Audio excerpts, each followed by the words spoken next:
Hey boys and girls, Mrs. Barbaric here for another read aloud, and permission is granted by Scholastic. Special shout out to Eva, Christian, and Ben, who said yesterday that they listened to yesterday's Wizard of Oz. Yay! Thank you for listening every day, guys. I really appreciate it. If you are not Eva, Christian, or Ben, and you are listening to this, please let me know who you are so I can give you a shout out in the next video. All right, so back to the wonderful Wizard of Oz. Today's story is going to be a little long because I'd like to finish it by the end of the week. Let's see how much we can get through today. Chapter 23. We won't leave you alone. The 5 friends stood outside the throne room for a while, discouraged. We must go to the land of the Winkies and defeat the Wicked Witch of the West. The lion suddenly roared. We can't give up on our wishes now. But how in the name of all things cheesy can we defeat a wicked witch? And what if we fail? Dorothy squeaked. Then I will still be the most cowardly lion in history, the lion declared glumly. And I will never love anyone again, the Tin Woodman said, beating his empty tin chest. As for me, the Scarecrow added, bye-bye, brain. Dorothy dried her tears and started thinking. Her friends were right. They couldn't give up on their dreams now. Toto and I will go find the Witch of the West, she declared, smoothing her fur. I have no idea how to defeat a witch, but we'll come up with something. Right, Toto? The dog raised his eyes and looked worried. You're going alone? Never, the Cowardly Lion said. I'll come with you. Even though I'm too cowardly to face a witch, maybe I can still be helpful. The lion keeps saying he's a coward, which means scared and not willing to do things. He was the first one to volunteer of his friends to help, and he's done a lot of things in this book to show that he is very brave. Do you think I'm going to stay here twiddling my thumbs waiting for you? Twiddling my thumbs is an expression, meaning just sitting around doing nothing. The Scarecrow asked, waving his long, strong arms around. No way. I'm coming too. Even if I don't have any ideas in this head of mine, I'll help you however I can. The Tin Woodman smiled. What about me?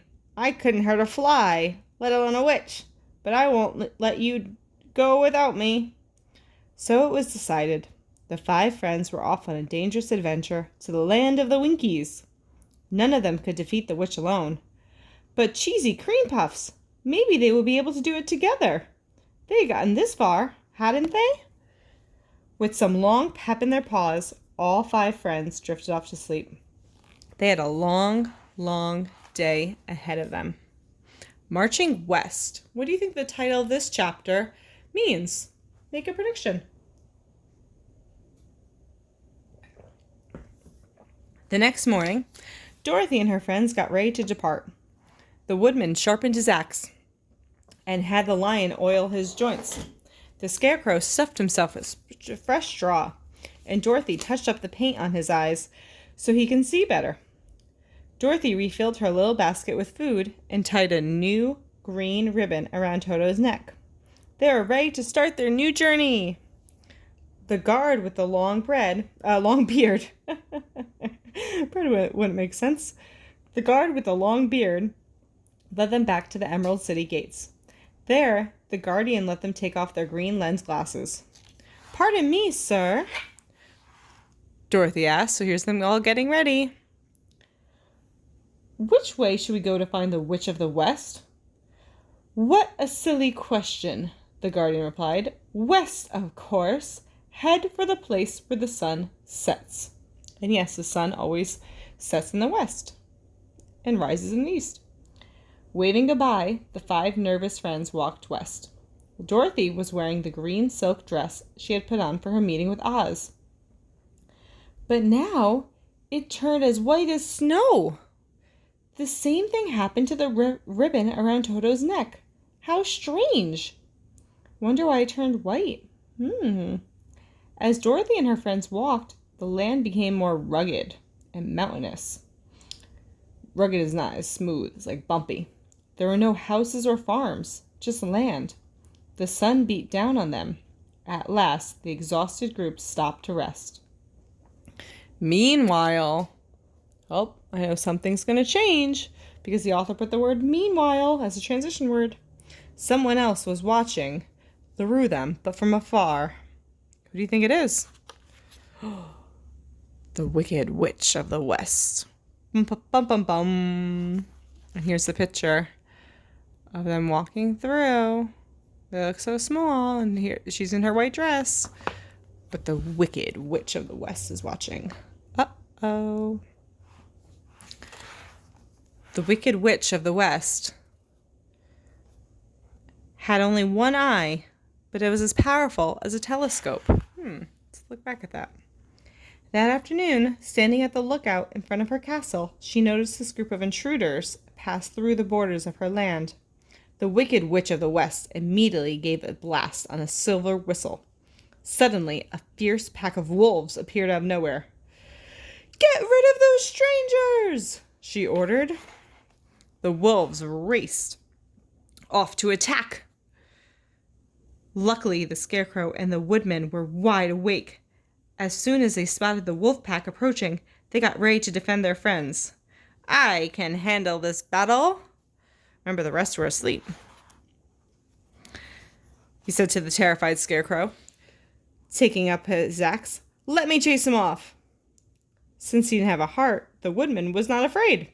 He fearlessly threw himself right into the middle of the wolf pack. Without hesitating, he swung and chopped with his great axe. Before long, the beasts ran far away, frightened and howling. Woo! Dorothy, Toto, and the lion didn't notice a thing. They kept right on sleeping. Are you a heavy sleeper like Dorothy, Toto, and Lion are? That you can sleep through any noise? Or a light sleeper that even the slightest noise wakes you up? Holy cheese, they were exhausted. But when they woke up and heard what had happened, they couldn't believe their ears. They were lucky to have such a brave friend. Chapter 25. Attacks! As soon as the Witch of the West saw her ferocious wolves yelping and racing back to her, she was furious. She grabbed her silver whistle again, and this time she blew twice. The second whistle was still ringing in the air when a flock of black crows crowded the entrance of the witch's castle, blocking out the sky. "Those strangers have—" No, I don't like that voice. What's your witch's voice? "Those strangers have dared to defy me," the witch screeched. "Crows, get rid of them!" The flock of blackbirds rose to the sky, then dove toward Dorothy and her friends. This time, it was the Scarecrow who stepped forward. "I know all about crows. I do nothing but chase them off from morning until night. Leave this to me." His friends flattened themselves on the ground while the Scarecrow remained standing. He straightened up as tall as he could and raised his head high. 40 crows flew straight at the heroic Scarecrow, but he managed to ward them off, flinging the birds away one after another. He seemed unstoppable. When the Witch of the West checked in again, she received a bitter surprise. All her loyal crows were lying on the ground, exhausted. Meanwhile, the 5 strangers trotted merrily on their way. Trotted is like skipped, like a horse. And merrily is happily. So they happily skipped away. The witch began to shake with anger. "It cannot be!" she shouted. "Now I'll show you what a real witch will do." With that, she blew 3 times on her whistle. A swarm of black bees swirled obediently around her. "Sting them!" the witch howled. "Sting them all!" But when he heard the bees coming, the Scarecrow had another brilliant idea. "Woodman!" he cried.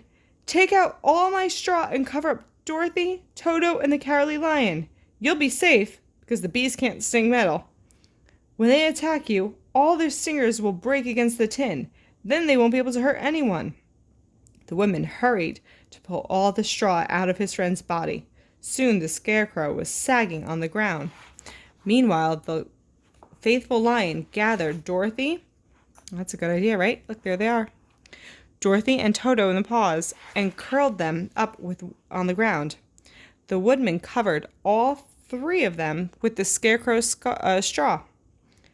The swarm of bees flung themselves ferociously at the poor woodman, but as soon as they tried to sting him, they clanked against the metal. Goodbye, stingers. The bees quickly buzzed back to the castle, battered and bruised. There it is. Once they disappeared, Dorothy, the lion, and the woodman hurried to restuff the scarecrow with straw. He looked even better than ever.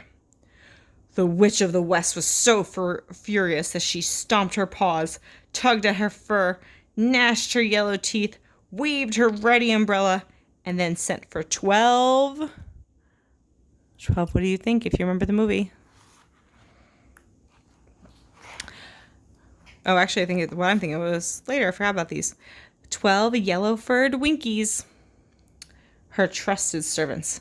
I've had enough, she squeaked. Capture the intruders. Do whatever you have to do to get rid of them, once and for all.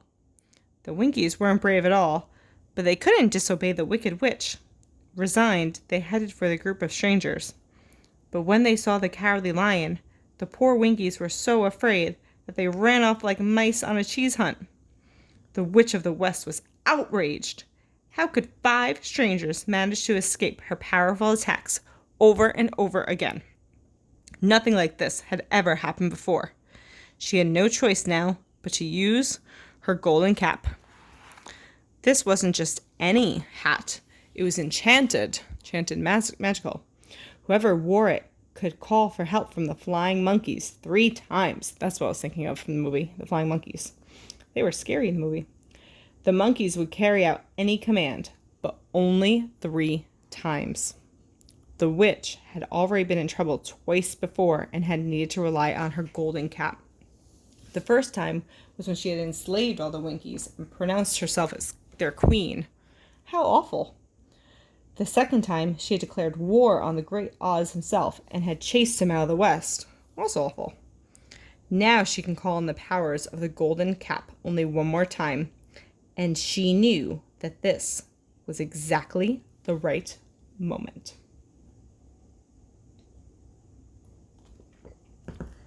Chapter 26. Zizzy, zizzy, zick.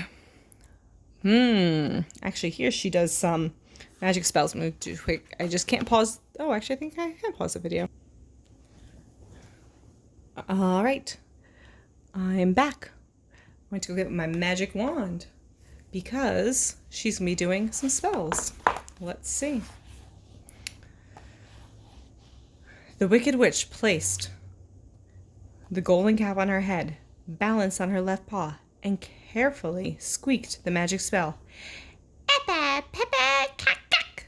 She switched to her right paw and raised her voice. Hi-lo, ho-lo, hello. Then she placed both paws on the ground and she boomed. Zizzy, zuzzy, zick. The sky darkened. When the sun emerged, a swarm of shrieking flying monkeys had appeared. The largest monkey, the chief, approached the witch.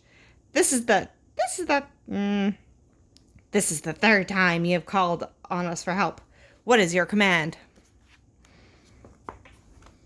The witch. There she is. The witch did not hesitate. Get rid of those intruders immediately! But bring the lion to me. I want to put him to work. The chief nodded, and the swarm of monkeys zipped into the air and dove toward Dorothy and her friends.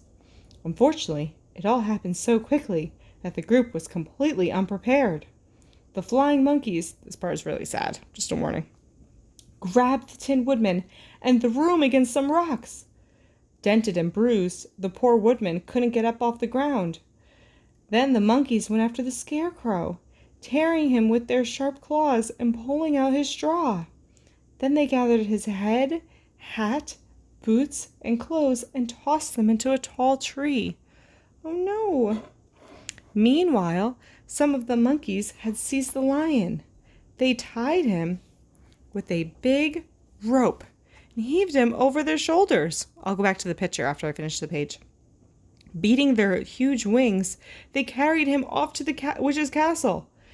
But the monkeys didn't harm Dorothy. The chief noticed the mark on her forehead. He knew exactly what it meant. "We cannot attack this mouselet," he declared. "She'd been kissed by the Witch of the North. All we can do is take her to the Witch of the West's castle." The flying monkeys gently lifted Dorothy, with Toto in her arms, flew her to the castle, and left her on the doorstep. Then they disappeared. So here's the picture. Oh no, it's Dorothy, the poor lion, and the poor scarecrow, and the poor Tin Woodman. Oh no. All right, chapter 27. In the clutches of the Witch of the West. The Witch of the West was furious when she saw the mark on Dorothy's forehead. Rat-munching rattlesnakes! The mouselet was protected by the forces of good. But when the witch saw the silver shoes on Dorothy's paws, she began shaking in her fur. She recognized those shoes, and she knew all about their mouse-tastic power. She was about to run from Dorothy as fast as her paws would take her. But then she paused. Oh man, that would have been great if the witch would have been afraid of Dorothy. But now she realized, if Dorothy hadn't used the shoes to save herself yet, maybe she didn't realize how powerful they were. Oh. "I have decided not to harm you," she said slowly, "but you must obey my every command. Otherwise, I will not be so kind to your dog or your little flying friend. From now on, you will be my loyal servant." The witch led her to the castle kitchen. "Wash the dishes, sweep the floor, and tend the fire," she commanded. Without a single squeak, Dorothy immediately began cleaning. Then the witch went to the lion's cage, determined to dress him up as a horse and put him to work. "I will be the only witch in the land with a carriage drawn by a lion," she cackled. "Ha ha ha ha ha!" But she squeaked too soon. The lion may have been cowardly, but he wasn't about to let himself be harnessed. The Witch of the West was no match for the lion. He was too strong. Shaking with rage, she slammed the cage closed. "You won't get any food until you obey me." Days passed, and Dorothy continued to work hard for the Wicked Witch, but the lion still refused to obey. Every night, in secret, Dorothy and Toto snuck into the lion's cage to bring him food and water. Then the three of them curled up together and slept peacefully. So even in all this craziness and terrible time, the three characters still found a way to sleep peacefully. As the days went by, one thought burned in the witch's mind. Ever since she had laid eyes on Dorothy's enchanted shoes, she wanted nothing more than to put them on her own paws. One day, the witch used an invisible walking stick to trip Dorothy. When Dorothy fell, one of her shoes came off, and the witch immediately snatched it. "Give that back!" Dorothy cried, angrier than a cat in a cage. "Never! It is mine now!" The witch replied. Dorothy had tried to cooperate with the witch, but this was too much. Without thinking, she grabbed a bucket of water and threw it on the witch. Whoosh! To her surprise, the Witch of the West began to melt right before her eyes. Moldy mozzarella! The famous line of the movie is, "Melting! I'm melting!" Revenge. And here we go. Chapter 28. Revenge. I think it's the last chapter for today. I know this video is pretty long. Dorothy froze in her fur. "Swiss cheese on rye!" she squeaked to herself. "What just happened?" The witch was as furious as she melted like cheese in the sun. "I'm melting! A powerful witch like me, defeated by a silly little mouse! How horrible!" A moment later, nothing remained of the Wicked Witch of the West but a puddle. Only one thing was left floating in the puddle, the silver shoe. Dorothy carefully dried it off and put it back on her own paw. Then she and Toto ran to open the Cowardly Lion's cage. They were free! The poor Winkies were so happy that the Wicked Witch of the West was gone. They immediately threw a great party in Dorothy's honor. There was an enormous amount of singing and dancing. "Oh, if only the Tin Woodman and the Scarecrow were here," the lion moaned. "Maybe we can still save them," Dorothy said. She turned to the Winkies. "Is there a tinsmith among you?" "Not one, many," they replied in unison. Several Winkies stepped forward with the tools. "We're ready to help you however we can." Dorothy, Toto, and the lion headed out with the tinsmiths as fast as their paws would take them. They searched high and low for the rocky plateau where the flying mountains attacked them. When they arrived, the woodman was still lying on the rocks, dented and rusting.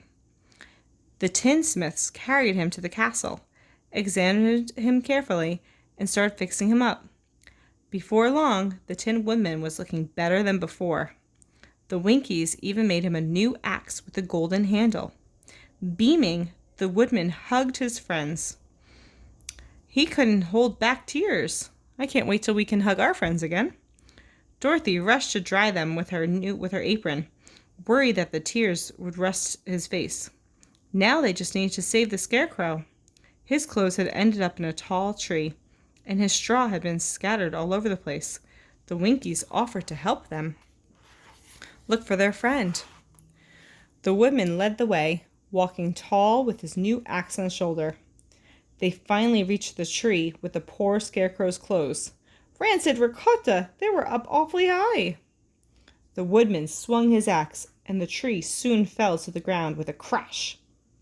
Dorothy and the Winkies gathered the Scarecrow's clothes and brought them back to the castle, where a skilled seamstress filled them with fresh straw. When the seamstress had finished, the Scarecrow jumped back to his feet and bowed, there he is, to everyone in thanks. He was good as new. Yay! Now there was only one thing left for the friends to do. Return to the Wizard of Oz so he can keep his promise. When it was time to say goodbye, the Winkies gave Toto and the lion each a golden collar. They gave the Scarecrow a walking stick with a golden head. They presented the Tin Man with a silver oil can. Oh, there it is around his neck. And they gave Dorothy a Fabumouse diamond bracelet. Dorothy also took the Witch of the West's golden cap. She had no idea that was enchanted, but it was so beautiful she couldn't leave it behind. That's it for today. What do you think is going to happen next? Do you think she's going to find out the power of the cap and the shoes? Are they going to go back to Oz? Is he going to grant them the wish? Come back tomorrow for the end of The Wonderful Wizard of Oz. Read, read, read, and be kind.